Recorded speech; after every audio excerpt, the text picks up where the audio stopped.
মৌমিতা আজ শাড়ি পরেনি। গায়ে শুধু হালকা গোলাপি একটা ব্লাউজ আর ডার্ক সবুজ পেটিকোট। খোলা চুল, চোখে হালকা কাজল আর ঠোঁটে সেই চাপা হাসি। হাঁটার ছন্দে একটা আকর্ষণ ছিল, যেন কিছু বলতে চায়। আমি ফোনটা হাতে নিলাম। লক খুলেই দেখি গ্যালারিতে কিছু ভিডিও খুলে আছে, যেন একাকিত্বে কারো সঙ্গ খোঁজার চেষ্টা। আমি রঞ্জিত, পেশায় মেকানিক, ঘরে ঘরে গিয়ে ফ্যান, গিজার, ওয়াশিং মেশিন সারাই করি। পাশের পাড়ার কৌশিকদার বাড়িতে মাঝে মাঝে ডাক পড়ে। ওনার মা, শ্রীমতী কাকিমা, বেশ গম্ভীর ও ভদ্রমহিলা। কৌশিকদা সদ্য বিয়ে করেছে, নতুন বউয়ের নাম মৌমিতা। মৌমিতা দেখতে সুন্দরী, গায়ের রং ফর্সা, চোখে কাজল, মুখে কম কথা, কিন্তু উপস্থিতি মনে গেঁথে যায়। চলাফেরায় এমন এক অভিব্যক্তি যেন চোখ ফিরিয়ে নিলেও মন আটকে থাকে। সেদিন ছিল বিয়ের পরদিন। বাজারে গিয়ে শুনলাম, জানিস রঞ্জিত, কৌশিক নাকি ফুলশয্যা রাতেও বউয়ের কাছে ছিল না। আমি একটু চমকে বললাম, মানে? ওরা বলে, গেল নাকি ঝুমার কাছে, সেই পুরনো প্রেম। ঝুমা পাশের পাড়ার মেয়ে, সুন্দরী, নিজেকে বেশ যত্নে রাখে। গায়ের অনেক ছেলের রাতের ঘুম ওর নামেই বাঁধা। শোনা গেল, কৌশিক ফুলশয্যার রাতে ওর কাছেই ছিল। এই খবর শুনে আমার বুকটা কেমন ভার হয়ে উঠল। একদিকে নতুন বউ, পরনে রাঙ্গা গয়না, চাহনি ভরা অপেক্ষা, অন্যদিকে সে পড়ে আছে পুরনো অতীতে। পরদিন সকালে আমি কাজে গিয়ে দেখি মৌমিতা রান্নাঘরে। গায়ে নরম সাদা ব্লাউজ, ঘামের বিন্দু পর্যন্ত ওকে সুন্দর লাগছিল। পেছন থেকে ব্লাউজের ফিতেটা খোলা ছিল, যেন কারো সহানুভূতির জন্য একটা নীরব আহ্বান। কৌশিক রুটি সবজি খাচ্ছে, কিন্তু একবারও মৌমিতার দিকে তাকাচ্ছে না। মেয়েটা হালকা নিচু হয়ে কিছু দিচ্ছিল, কিন্তু কৌশিক যেন চোখ বন্ধ করে রেখেছে। শুধু মাথা নিচু করে বলল, আর একটু পর অফিসে যাব মা। কাকিমা মিটিমিটি হাসে, হয়তো কিছু টের পায় না, কিন্তু আমি বুঝি এই বাড়ির ভিতর কিছু একটা ঠিক নেই। আমি গেট পেরিয়ে বেরিয়ে যাচ্ছিলাম। হঠাৎ পিছন ফিরে দেখি মৌমিতা বারান্দার রেলিং ধরে দাঁড়িয়ে, চোখে এক অভিমানী নীরবতা। সেই চাহনিতে যেন বলা ছিল, যে আগুন আমার মধ্যে আছে তার তাপ কেউই অনুভব করছে না। সূর্যের আলোয় ঝুমার গায়ের ত্বকটা যেন আলো ছড়াচ্ছে। সকালের নাস্তা শেষ করে কৌশিক বাইকে চড়ে বেরিয়ে গেল। আমিও ভাবলাম একটু অনুসরণ করি, কাজের ছুতোয়। একসময় দেখি কৌশিকদা একটা নির্জন জায়গায় গেছে, ধান ক্ষেতের পাশে খোলা একটা মাঠ, পাশে একটা আম গাছের ছায়া। আমি নিজেও সেদিকেই যাচ্ছিলাম। হঠাৎ দেখি ঝুমা আর কৌশিক ওখানে বসে। ঝুমা পড়েছে একটা হালকা হলুদ সালোয়ার, ওড়নাটা আলগা, চোখে গাঢ় কাজল, ঠোঁটে রঙের ছোঁয়া। ঝুমা চুপচাপ বসেছিল। হঠাৎ বলে উঠল, তুমি জানো, আমি এখনও তোমাকেই মনে করি। কৌশিক একটু থেমে বলে, তুমি জানো না, আমি বিয়ে করলেও আসল শান্তিটা তোমার সঙ্গেই খুঁজি। ঝুমা ওর কাছে একটু এগিয়ে আসে, হাতটা আলতো করে কৌশিকের কাঁধে রাখে। ওদের মাঝে যেন শব্দের চেয়ে অনেক বেশি কিছু বলা হচ্ছিল, চোখে চোখে। ঝুমা মাথা হেলিয়ে রাখে কৌশিকের কাঁধে, আর কৌশিক তার পিঠে হাত রাখে। মুহূর্তটা ছিল একদম নীরব, কিন্তু অনুভবে ভরা। আমি দূর থেকেই দেখছিলাম তাদের মাঝে দূরত্বটা হারিয়ে যাচ্ছে। কারো মুখে কোনো কথা নেই, কিন্তু বোঝা যাচ্ছিল এই মুহূর্তটাই তাদের কাছে বাস্তব। আমি আর দাঁড়ালাম না, চুপচাপ হাঁটা দিলাম। ভেতরে একটা চাপা কষ্ট হচ্ছিল, এটা কি ভালোবাসা না বাসনার ছায়া, ঠিক বোঝা গেল না। সেই দিন বিকেলে শ্রীমতী কাকিমা বললেন, কৌশিক তো কয়েক মাসের জন্য শহরে চলে গেল, নতুন চাকরি পেয়ে গেছে। আমি মাথা নাড়ালাম, কিন্তু মনে মনে ভাবছিলাম এই বাড়িটা যেন আরও একটু নিঃসঙ্গ হয়ে গেল। বিকেলে দেখি মৌমিতা রান্নাঘরের জানালার পাশে দাঁড়িয়ে মাঠের দিকে তাকিয়ে আছে। গায়ে ছাপা শাড়ি, মাথায় খোপা বাঁধা, গলার মঙ্গলসূত্রটা হালকা দুলছে বাতাসে। চোখে যেন অজানা এক শূন্যতা। কৌশিক যখন ছিল তখনও কথা বলতো না তেমন, আর এখন পুরো ঘরটাই যেন নিঃসঙ্গ হয়ে গেছে। রাতে আমি পাশের ছাদের ডিশ লাইনের অ্যান্টেনা ঠিক করছিলাম। তখন দেখি কৌশিকদের ঘরের জানালা দিয়ে হালকা নীল আলো আসছে। বিছানায় একা শুয়ে আছে মৌমিতা। ঘরের মধ্যে কোনো শব্দ নেই, শুধু হালকা বাতাসের আওয়াজ আর নিঃশ্বাসের ছন্দ। ওর পাশ ফিরার ভঙ্গিতে মনে হচ্ছিল শরীরটা নয়, বরং মনটাই যেন অস্থির হয়ে আছে। একটানা নিঃসঙ্গতা কারো ভিতর থেকে কিভাবে নড়ে ওঠে, সেটা মৌমিতার ওই নিঃশব্দ রাতেই টের পাওয়া যায়। মনটা কেমন যেন অস্থির হয়ে উঠেছিল। বারান্দার হাওয়ায় ওর শাড়ির আঁচলটা সরে গিয়েছিল। চোখ বন্ধ করেও ঘুম আসেনি, এটা দূর থেকেই বোঝা যাচ্ছিল। মনে হচ্ছিল মৌমিতার মনের ভিতরে কিছু একটা ঘুরপাক খাচ্ছে, না বলা অনুভূতির ঢেউ যেন নিজের সঙ্গেই লড়াই করছে। ওর মুখে ছিল না কোনো কথা, কিন্তু ভঙ্গিমায় ছিল এক রকমের একাকিত্ব, যেন কাউকে বলার মতো কিছু আছে, কিন্তু বলা যায় না। দূর থেকে দেখে আমার বুকটা কেমন করে উঠল জানি, এটা আমার জায়গা না, তবুও মানুষ তো, অনুভূতি আটকে রাখা সবসময় সম্ভব হয় না। রাতটা কেটে যায়, আমি নিশ্চিত শুধু আমিই না, মৌমিতারও ঘুম আসেনি সেদিন। সকালে পাশ দিয়ে যাচ্ছিলাম, দেখিও বারান্দায় দাঁড়িয়ে, চোখে ঘুম ঘুম ভাব, চুল এলোমেলো। আমাদের চোখ একবারের জন্য মিলেছিল, তাতেই মনে হলো কিছু একটা ভিতর থেকে বদলাচ্ছে। সেদিন দুপুরে দোকানে বসে থাকতেই ফোন এলো কৌশিকদার নম্বর থেকে। ওপারে শ্রীমতী কাকিমা বললেন, রঞ্জিত, ওপরের ঘরের ফ্যানটা ঘোরে না, বৌমার ঘুমানো মুশকিল হয়ে গেছে গরমে, তুই একটু দেখে যা। আমি বললাম, আসি কাকিমা, একটু পারেই যাচ্ছি। দরজা খুলল মৌমিতা, গায়ে সাদা প্রিন্টের একটা ঘরোয়া শাড়ি, খোলা গলায় বিনুনি ঝুলছে, চোখে ক্লান্তির ছাপ। আঁচলটা আলগা ছিল, তবুও ওর চোখের দিকে তাকিয়েই বোঝা গেল কিছু একটা চাপা কথার মতো জমে আছে। আমি বললাম, টেবিলটা একটু টানলে দাঁড়াতে পারব। ও নিজেই টেবিলটা সরিয়ে দিল। আমি উঠলাম, ফ্যান খুলতে খুলতে টের পেলাম নিচে দাঁড়িয়ে ও আমার দিকেই তাকিয়ে আছে। মাঝে মাঝে চোখ নামায়, আবার চোখ আটকে রাখে। আমার শরীরে ঘাম, কাজের তাড়ায় তাড়াতাড়ি উঠতে গিয়ে হয়তো শার্ট একটি সরে গিয়েছিল, কিন্তু তখন মনে হচ্ছিল ঘরের বাতাসের থেকেও বেশি গাঢ় কিছু জড়িয়ে আছে। আমি নিচু হয়ে বললাম, বোর্ডে একটু কারেন্ট উঠছে, তবে ফিউজ টানলেই ঠিক হয়ে যাবে।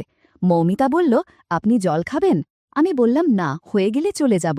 তবুও সে রান্নাঘরে গিয়ে জল এনে টেবিলে রাখল। ফ্যান চলতে শুরু করল, ঘরে একটু হাওয়া নড়ল, কিন্তু আমাদের মাঝের নীরবতাটাও যেন হালকা করে কেঁপে উঠল। নামার সময় ভারসাম্য হারিয়ে জানালার গ্রিল ধরে ফেললাম। নিচে তাকিয়ে দেখি মৌমিতা এক দৃষ্টে তাকিয়ে আছে, চোখে কোনো সংকোচ নেই, এক ধরনের নীরব ইঙ্গিত আছে। আমি শুধু বললাম, হয়ে গেছে, যাই তাহলে। মৌমিতা থেমে বলল, একটা জিনিস বলবো? আমি ঘাড় নাড়িয়ে বললাম, হ্যাঁ, বলেন। ও একটু থেমে বলল, আমার ফোনটা মাঝে মাঝে হ্যাং করে, কিছু কিছু জিনিস নিজে থেকেই চালু হয়ে যায়, আপনি একটু দেখে দেবেন? আমি ফোনটা নিলাম, লক খোলার পর দেখি গ্যালারিতে কয়েকটা ভিডিও চলতে শুরু করেছে। শব্দ নেই, কিন্তু স্ক্রিনের দৃশ্য দেখে আমি থমকে গেলাম। কিছুটা সময় চুপ করে রইলাম, তারপর অন্য স্ক্রিনে চলে গিয়ে বললাম, এই যে, এখানে কয়েকটা অ্যাপ খোলা ছিল, ওগুলোতেই সমস্যা হচ্ছিল। মৌমিতা মাথা নাড়ল, চোখে কোনো অস্বস্তি ছিল না, বরং মুখে ছিল এক টুকরো শান্ত হাসি। বলল, তাহলে ঠিক হয়ে যাবে তো? আমি বললাম, হ্যাঁ, ঠিক থাকবে, শুধু খেয়াল রাখবেন ভুল করে যেন আবার এসব খোলা না থাকে। মৌমিতা মৃদু হাসিতে বলল, আচ্ছা, মনে রাখব। আমি দরজা দিয়ে বেরিয়ে যাচ্ছিলাম, কিন্তু পেছনে যেন কারোর দৃষ্টি টের পাচ্ছিলাম, একটা নীরব উপস্থিতি, যেটা স্পষ্ট ভাষায় কিছু না বললেও একটা গভীর বার্তা দিয়ে যায়। সেদিন মৌমিতা শাড়ি পরেনি, গায়ে ছিল হালকা গোলাপি ব্লাউজ আর সবুজ পেটিকোট, খোলা চুলে হালকা কাজল আর সেই চেনা চাপা হাসি। বলল, এই তো, বাথরুমে জানতো একবার, গিজারটা চলছেই না। আমি ওর পেছনে পেছনে এগোলাম। ওর চলার ভঙ্গিতে আজ একটা আলাদা ছন্দ ছিল, কিছুটা ধীর, কিছুটা যেন ইচ্ছে মতো গভীর। বাথরুমের দরজা খোলা ছিল, আমি ঢুকে গিজারের সুইচটা পরীক্ষা করছিলাম। হঠাৎ শুনি পেছনে নিঃশব্দ একটা উপস্থিতি। আয়নায় চোখ পড়ে, দেখি মৌমিতা দরজার ফ্রেমে দাঁড়িয়ে আছে, এক হাত দেয়ালে, অন্য হাতে চুল সোজা করছে। জামার কাঁধে ঘামের দাগ, গলার কাছে জামার কাপড়টা কিছুটা স্যাঁতস্যাঁতে। ওর চোখে চোখ পড়তেই মৌমিতা হালকা হাসল, বলল, আপনার তো যন্ত্রপাতি ঠিক করার অভ্যাস, এই ধরনের যন্ত্রণা ঠিক করা যায়? আমি বুঝে গেলাম ও চায় আমি কিছু বুঝি। কোনো শব্দ না করে যা বলা হয় সেই ভাষা বোঝার চেষ্টা করছিলাম। আমি ধীরে ধীরে কাজ করতে থাকলাম, ওর দৃষ্টি আমার দিকেই। আমাদের মাঝখানে তখন শুধু কয়েকটা নিঃশব্দ মুহূর্ত, যেগুলো শব্দের চেয়ে অনেক বেশি অর্থ বহন করে। মৌমিতা আয়নার দিকে তাকিয়ে বলল, আপনি যেদিন ফ্যান সারতে এসেছিলেন সেদিন আপনি কিছু দেখেছিলেন, তাই না? আমি বললাম, যেটুকু দেখেছি তা দেখে চুপ থাকা খুব সহজ ছিল না। মৌমিতা মৃদু গলায় বলল, আজ আপনি আবার দেখলেন, এবার কি করবেন? আমরা কেউ এগিয়ে যাইনি, কিন্তু দৃষ্টি বলছিল এই দুপুরটা আর 5টা দিনের মতো থাকবে না। সেই দুপুরে ঘরের দরজাটা আলতো করে বন্ধ হয়েছিল। ভেতরে কোনো শব্দ ছিল না, শুধু নিঃশ্বাসের ছন্দ, চোখের ভাষা আর এমন এক অনুভব যেটা কোনো গিজার নয়, ভেতরের দীর্ঘ শূন্যতাকে উষ্ণ করে তুলেছিল।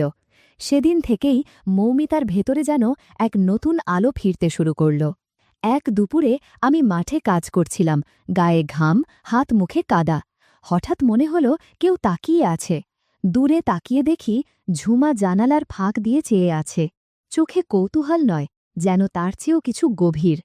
আমি চোখ নামিয়ে নিলাম, কিন্তু বুঝে গেছিলাম ও একা। একা শুধু শরীর নিয়ে নয়, মনটাও যেন দীর্ঘ সময় ধরে চাপা পড়ে আছে। এরপর কয়েকদিন কেটে যায়।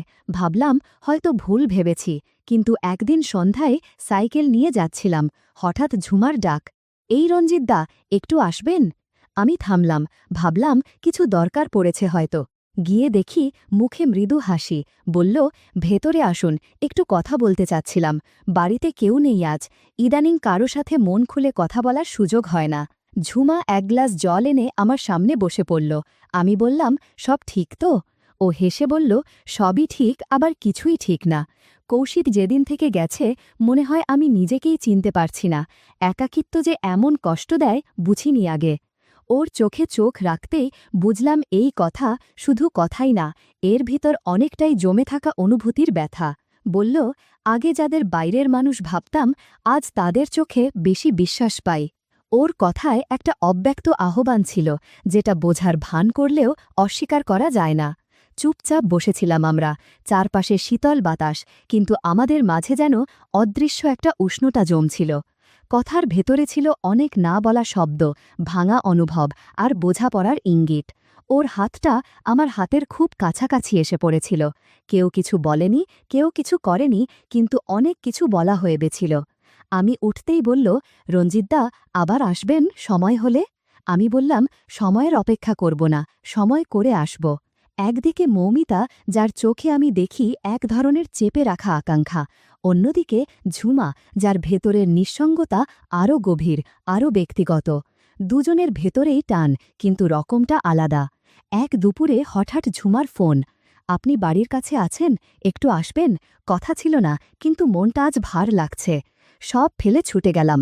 ঝুমা উঠোনে বসেছিল, গায়ে হালকা রঙের ম্যাক্সি, চুল খোলা, চোখে সেই চিরচেনা শূন্যতা। আমি পাশে বসতেই ওর মাথাটা ধীরে আমার কাঁধে এলো। ও চুপ ছিল, আমি কিছু বলিনি, শুধু বুঝেছিলাম এই নীরবতা অনেক শব্দের চেয়েও গভীর। ও আমার হাতটা আলতো করে ধরল, বলল না কিছু, কিন্তু দৃষ্টি দিয়ে অনেক কিছু জানিয়ে দিল। আমরা কিছু সময় একসাথে বসেছিলাম, কথা কম, অনুভব বেশি। ঘরের জানালায় নরম আলো, বাতাসে এক ধরনের শান্ত স্পর্শ। সেই মুহূর্তটা ছিল খুব ব্যক্তিগত, কিন্তু এতটাই নীরব ও সংবেদনশীল যে ভাষা দিয়ে বোঝানো যায় না। যখন আমি চলে আসছিলাম, ঝুমা বলল, আজ তুমি ছিলে, তাই দিনটা ভালো কেটেছে, আবার আসবে তো? আমি মাথা নাড়িয়ে বললাম, অবশ্যই আসব। কিন্তু সেই রাতেই হঠাৎ একটা হোয়াটসঅ্যাপ এলো। মৌমিতা লিখেছে, ঘুম আসছে না, ফ্যানটা কাল একটু দেখে যাবেন? আমি জানতাম ওর ফ্যান ঠিকই আছে, তবে আরও ভালো জানতাম ভেতরের কিছু হয়তো এখনও জট পাকিয়ে আছে। রাতের দিকে গেলাম ওদের বাড়িতে। চারদিক নিঃশব্দ, অদ্ভুত এক শান্ত পরিবেশ। দরজা খুলতেই দেখি মৌমিতা দাঁড়িয়ে আছে, গায়ে হালকা রঙের সিল্কের শাড়ি, আঁচল নেই, মুখে একটা চাপা হাসি। নরম গলায় বলল, আপনি তো সবার সবকিছু ঠিক করেন, আমারটা একটু দেখবেন না? আমি ভেতরে ঢুকে দরজাটা টেনে দিলাম। ও ঘুরে দাঁড়াতেই চুলের খোপাটা খুলে পড়ল, চুল ঢলে পড়ল পিঠ জুড়ে। আমি ধীরে ধীরে কাছে এগিয়ে গেলাম। আমার পাশে এসে বসতেই ওর হাত আমার কাঁধে। আমরা দুজনেই চুপ, কিন্তু দৃষ্টিতে চলছিল বোঝাপড়া। সেই রাতের নিঃশব্দতায় আমাদের ভেতরের কথাগুলো যেন আরও কাছাকাছি এনে দিল। রাত গভীর হচ্ছিল, আর আমাদের মধ্যকার দূরত্ব যেন কমে আসছিল ধীরে ধীরে। সেই মুহূর্তটা ছিল নিঃশব্দ, কিন্তু গভীর, যেখানে শব্দের চেয়ে বেশি কথা বলছিল চোখ, দৃষ্টি আর সময়। একদিন হঠাৎ শুনলাম কৌশিকদা শহর থেকে ফিরে এসেছে। খবরটা শুনেই মনে একটু অস্থিরতা। ও কার জন্য ছুটে এসেছে? মৌমিতা না ঝুমা? আমি ওদের বাড়ির গেট পেরিয়ে ঢুকতেই ওর সঙ্গে মুখোমুখি। কৌশিকদা খুব একটা বদলায়নি, তবে চোখে মুখে ক্লান্তির ছাপ। আমায় দেখে হেসে বলল, এই রঞ্জিত, কেমন আছিস রে, কতদিন পরে দেখা? আমি হেসে বললাম, ভালোই আছি দাদা, আপনি কেমন? বলল, শহরের জীবন অনেক আলাদা, এখানে ফিরে মনে হয় আবার যেন শ্বাস নিতে পারছি ঠিক করে। আমরা বারান্দায় বসলাম। ঠিক তখনই মৌমিতা জল এনে দিল। সেই মুহূর্তে আমি স্পষ্ট বুঝলাম, যাকে কৌশিক রেখে গিয়েছিল সে আর আগের সেই মেয়েটি নেই। মৌমিতার মুখে এখন এক অন্যরকম আলো, চোখে যেন গভীরতা, আর শরীরী ভাষায় আত্মবিশ্বাসের ছাপ। ওর চলনে এসেছে এক ধরনের ধীর ভার, যেন অনেক কিছু বুঝে নেওয়ার পর পাওয়া বোঝাপড়া। ব্লাউজটা আগের তুলনায় এক সাইজ বড়, খোপাটাও আলগা, সব মিলিয়ে যেন এক অনুচ্চারিত বার্তা লুকিয়ে আছে ভঙ্গিমায়। আমার দিকে তাকিয়ে হালকা হেসে বলল, এই গরমে বেচারার শরীর খারাপ না হয়ে যায়। আমি বুঝলাম, এই কথা শুধু কথার জন্য না, যার সঙ্গে ও সময় ভাগ করেছে সে বোঝে এর ভিতরের ইশারা। কৌশিক হয়তো বুঝবেই না। আমি চোখ নামিয়ে জল খেলাম। বেরিয়ে আসার সময় দেখি মৌমিতা দরজায় দাঁড়িয়ে, কৌশিক তখন ফোনে ব্যস্ত। মৌমিতা নিচু গলায় বলল, আপনি তো এখন আগের চেয়ে অনেক চুপচাপ হয়ে গেছেন রঞ্জিত, আপনি কি এখন সময় দেন অন্য কোথাও? আমি হাসলাম, আমার সময় এখন কেবল যার সত্যিই প্রয়োজন তার জন্যই থাকে। ও চোখে চোখ রেখে বলল, তাহলে আমার দরকার হলে জানাবো। ঝুমার ফোন এলো এক সন্ধ্যায়, ছোট করে বলল, এখন আর বাড়িতে না, দেখা হবে ক্ষেতের পাশের সেই ছোট সেলো ঘরটায়, অনেক নিরিবিলি। আমি হেসে বললাম, ঠিক আছে, কিন্তু বেরিয়ে আসার সময় মনে হচ্ছিল দরজার ফাঁক দিয়ে এখনও যেন ওর চোখের সেই চাহনি আমায় থামিয়ে রাখতে চাইছে। সন্ধে তখন নামছে। আমি এক চায়ের দোকানের সামনে দাঁড়িয়ে আছি। হঠাৎ দেখি রাস্তা দিয়ে ঝুমা আর কৌশিক হাঁটছে। ঝুমার হাঁটায় এখন এক অন্যরকম আত্মবিশ্বাস, চোখে সেই চেনা অভিব্যক্তি নেই, আছে একরকম স্থিরতা। কৌশিক কিছু একটা বলছে আর ঝুমা হালকা হেসে যাচ্ছে, তবে সেই হাসির মানে কৌশিক জানে না, আমিই জানি। আমি একটু দূরে থাকতেই ওদের চোখে পড়লাম। কৌশিক ডাক দিল, এই রঞ্জিত, আয় ভাই এই দিকে। আমি এগিয়ে গেলাম। ঝুমা মৃদু গলায় বলল, আজকাল তো আপনাকে দেখা যায় না, কোথায় ছিলেন এতদিন? আমি হালকা হাসলাম, এই তো এখানে সেখানে কাজে ব্যস্ত। ঝুমা এক চঞ্চল হাসি হেসে বলল, আপনার মতো মানুষকে তো অনেকে খুঁজে নেয়, প্রয়োজনও তো হয় মাঝে মাঝে, তাই না? আমি বুঝলাম, ও যা বলল তার মানে কেবল যন্ত্র সারানোর বিষয় নয়। কিন্তু কৌশিক কালকের মতো সরলতায় দোকানদারকে বলে, 3টা চা দাও ভাই। আমরা 3জন দাঁড়িয়ে চুপচাপ চা খাচ্ছি। চায়ের কাপের ধোঁয়ার মতো আমাদের মাঝে ভেসে বেড়াচ্ছিল 3টা ভিন্ন সম্পর্ক। 3জন, কিন্তু 3 রকম অনুভব, 3টা না বলা গল্প। আর মাঝখানে আমি, নির্বাক, ঘোলাটে আবেগে আটকে, কোনো নির্দিষ্ট ঠিকানাহীন এক বাস্তবতার মাঝে দাঁড়িয়ে।